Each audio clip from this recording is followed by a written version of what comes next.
कि तीनों बहुओं में किसी बात को लेकर अनबन हो गई थी। तब से ही तीनों एक दूसरे से मुंह फुलाए रहती थी। ना कोई सीधे मुंह किसी से बात करती, ना किसी का कहना मानती। पड़ोसी भी इस बात को जानते थे और जाने कैसे कैसे बातें भी करते। इसीलिए सासू माँ ने तीनों बहुओं को तुरंत अपने कमरे में बुलाया। मैं कई दिनों से देख रही हूँ, तुम तीनों अलग अलग सारे काम कर रही हो।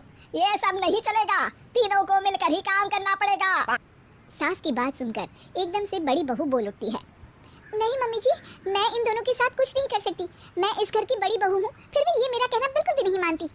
अरे जेठानी जी, जानबूझकर मुझे डबल काम करवाती है आप। और छोटी मुझसे टेढ़े मुंह ही बात करती है। इन दोनों के बीच हमेशा सैंडविच बन जाती है मेरी, और मैं हमेशा आलू की तरह बीच में मसली जाती हूँ। मम्मी जी, इन दोनों को लगता है कि मैं छोटी हूँ तो इनके पैरों तले दब जाऊंगी, लेकिन नहीं, मेरा भी उतना ही अधिकार है जितना इन दोनों का है। बढ़िया आई दोनों मेरी चुगली करने के लिए, मुझे क्या कम समझ रखा है। तीनों बहू एक दूसरे से बहस करने लगती है और सास दोबारा ये देखकर टेंशन में आ जाती है और सबसे कहती है, चुप हो जाओ, अब से तुम तीनों सारे काम एक साथ करोगी। आंख बंद करके एक दूसरे की बात सुनोगी। तुम तीनों इस बात को गांठ बांध लो, वरना अगली छुट्टियों में तुम्हारा अपना मायके जाना कैंसिल है। सास की बातें सुनकर डर के मारे तीनों हामी भर देती हैं। जी मम्मी जी, मैं समझ गई।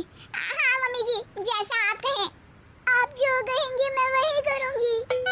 तीनों बहू सास की बात को गांठ बांध लेती है और वादा करती है कि अब से सारे काम वो तीनों एक साथ मिलकर ही करेंगी।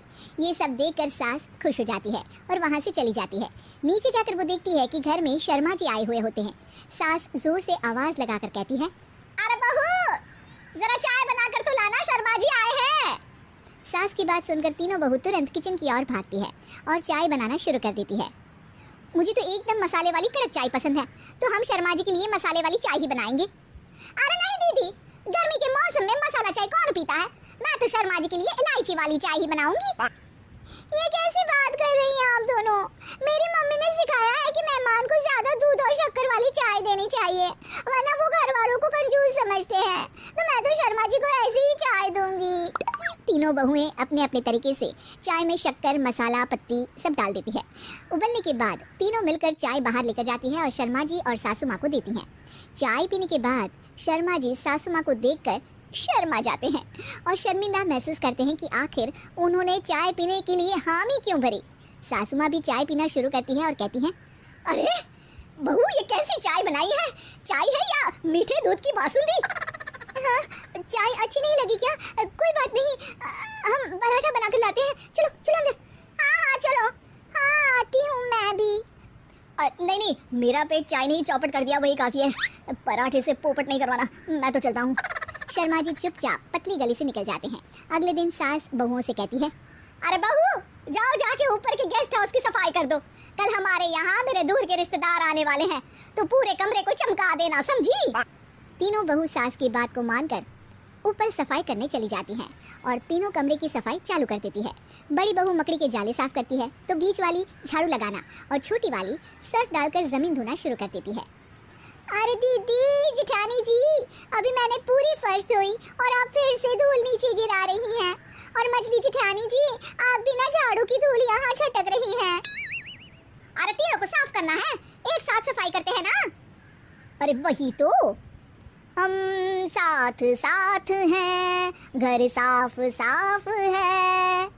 तीनों बहू ऐसे ही काम में उलझ जाती है और 2 घंटे तक एक ही कमरे की सफाई करती रहती है। बहुत देर से अपनी बहुओं को ना देखने के कारण सास ऊपर कमरे में उन्हें देखने जाती है, लेकिन कमरे में घुसती ही वो गीली फर्श पर फिसलने के कारण नीचे गिर जाती है।